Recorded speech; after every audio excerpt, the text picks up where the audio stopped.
Hello hi दोस्तों, study with अभिषेक 01 में आपका स्वागत है।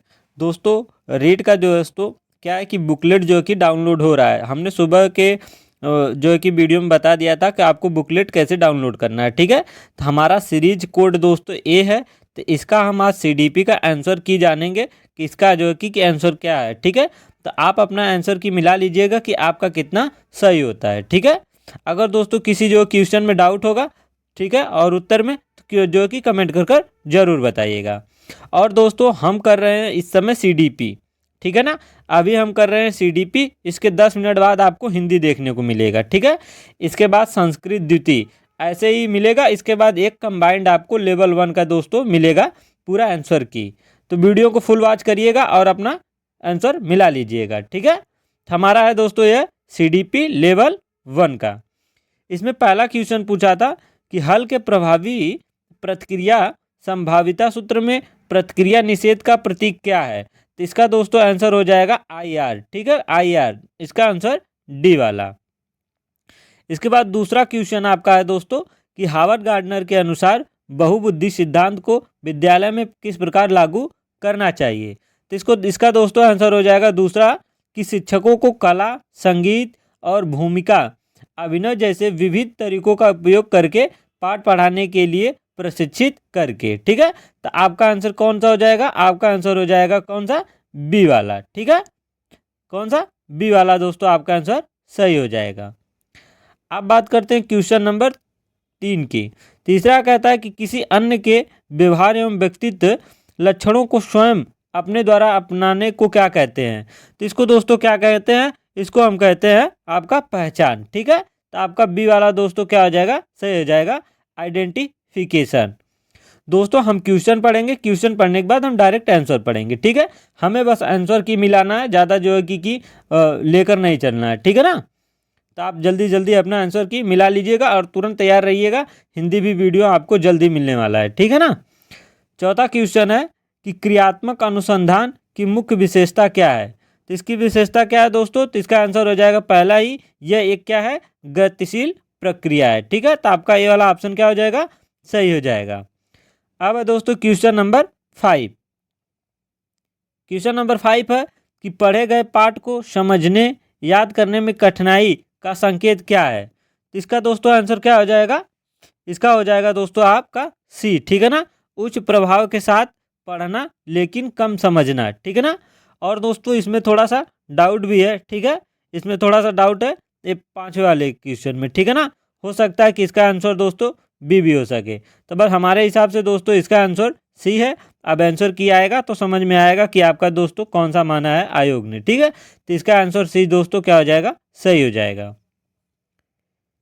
अब दोस्तों क्वेश्चन नंबर 6। क्वेश्चन नंबर 6 है कि निम्नलिखित में से कौन सा किलफोर्ड के मानव बुद्धि की संरचना के 3 बुनियादी मानदंडों में शामिल नहीं है। अतः हमसे निगेटिव पूछा कौन सा शामिल नहीं है। तो इसमें दोस्तों आपका पहला ये आ जाएगा जो विशेष घटक है, यह नहीं है। विषय वस्तु उत्पाद संचालन है, तो आपका दोस्तों क्या हो जाएगा, पहला ऑप्शन सही हो जाएगा, विशेष घटक नहीं है।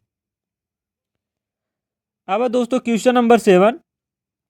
क्वेश्चन नंबर दोस्तों 7 है आपका कि सतत एवं व्यापक मूल्यांकन के अंतर्गत जो व्यापक है पहलू का मुख्य फोकस क्या है। तो इसका दोस्तों क्या हो जाएगा, इसका आंसर हो जाएगा आपका व्यापक का अर्थ है कि समग्र विकास जिसमें संज्ञानात्मक, शारीरिक और क्या हो, सामाजिक जो है कि भावनात्मक पहलू शामिल हो। ठीक है, तो आपका आंसर क्या हो जाएगा दोस्तों, आपका आंसर बी वाला दोस्तों 7 का सही हो जाएगा।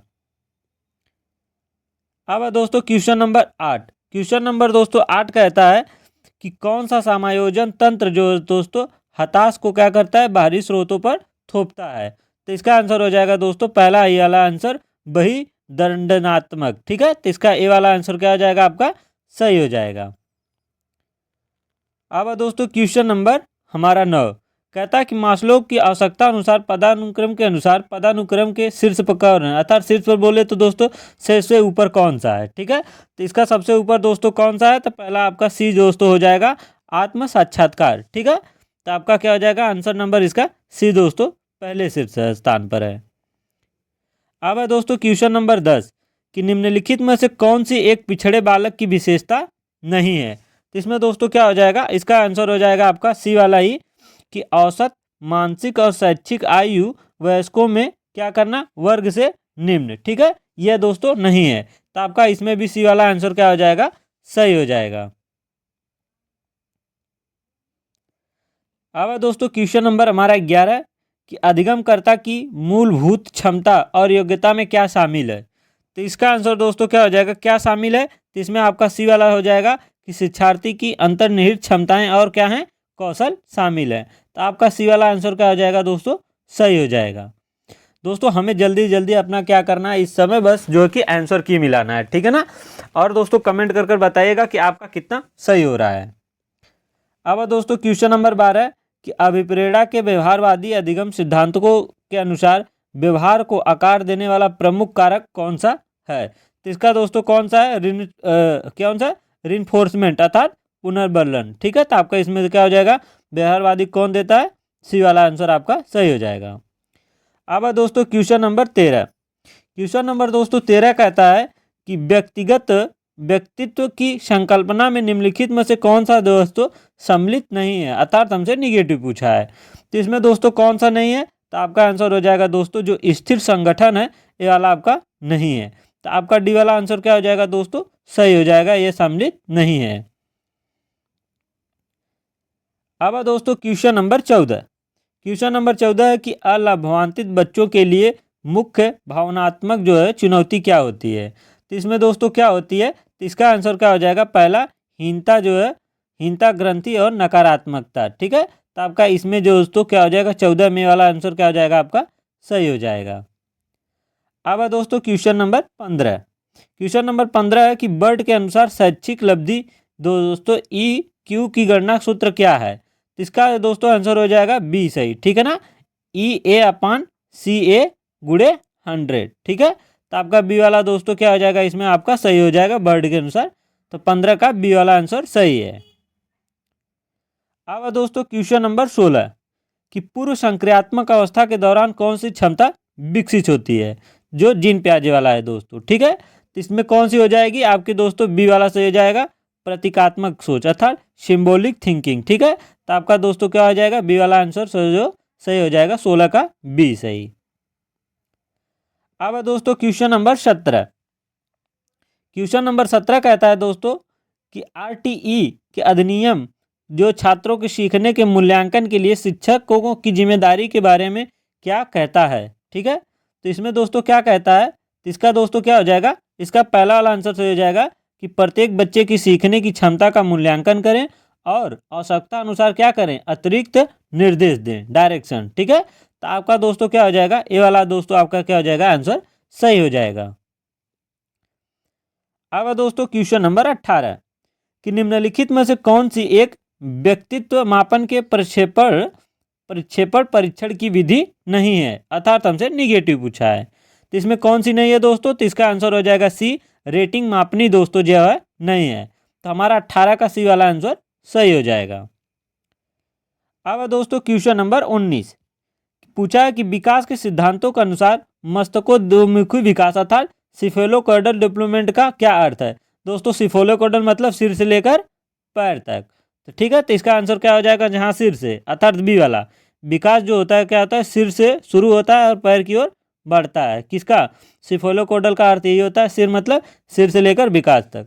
ठीक है ना, पैर तक। तो इसका बी वाला आंसर क्या हो जाएगा, 19 का बी वाला आंसर सही हो जाएगा। ठीक है, अब दोस्तों क्वेश्चन नंबर 20 कि NCF 2005 के अनुसार बाल केंद्रीय शिक्षण का मुख्य फोकस क्या है। तो इसका दोस्तों क्या फोकस है, तो आंसर हो जाएगा बी, बच्चों के अनुभवों, आवाज़ों और सक्रिय भागीदारों को क्या करना, भागीदारी को महत्व देना। ठीक है, NCF 2005 कहता है। तो आपका बी वाला आंसर क्या आ जाएगा, इसमें आपका 20 का बी वाला आंसर सही हो जाएगा।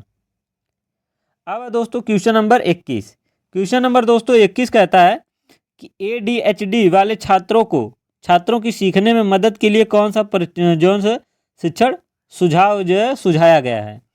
तो इसके लिए दोस्तों आपका क्या आंसर हो जाएगा, इसमें दोस्तों क्या होगा, इसमें आपका पहला हो जाएगा केवल मौखिक निर्देशों के उपयोग। ठीक है, इसका ए वाला सही। तो कुछ लोग डाउट में होंगे कि सर इसका डी वाला सही होगा, बहुत सारी तस्वीरों और दृश्यों का संकेत का प्रयोग करके। तो इसमें भी दोस्तों थोड़ा सा डाउट है, बट हमारे हिसाब से दोस्तों इसका आंसर ए ही सही है। ठीक है, अब आयोग के द्वारा दोस्तों आंसर किया जाएगा तो समझ में आ जाएगा। ठीक है ना, जो डाउट में है दोस्तों हम बता दे रहे हैं, अगर आपको भी लगता है ये वाला सही है तो कमेंट कर जरूर बताइएगा।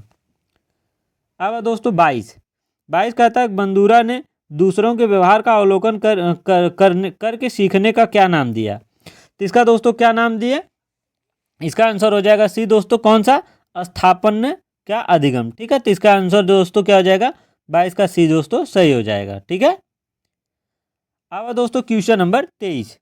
क्वेश्चन नंबर 23 कहता है जेम्स ड्रीवर के अनुसार क्या है, परिणामवादी कल्पना को किस प्रकार की कल्पना में वर्गीकृत किया गया है। तो दोस्तों इसमें किसके द्वारा किसमें किया गया है, तो इसका आंसर हो जाएगा दोस्तों पहला ही कि व्यवहारिक जो है कि और सैद्धांतिक के। ठीक है ना, तो इसका पहला वाला आंसर जो है दोस्तों व्यवहारिक और सैद्धांतिक दोस्तों क्या हो जाएगा, सही हो जाएगा। तो इसका ये वाला आंसर सही है। अब दोस्तों क्वेश्चन नंबर हमारा 24 कहता है कि आनुवंशिकता और पर्यावरण के संबंध का वर्णन करने के लिए कौन सा गणितीय मॉडल प्रयोग किया जाता है। तो इसका दोस्तों हो जाएगा डी वाला।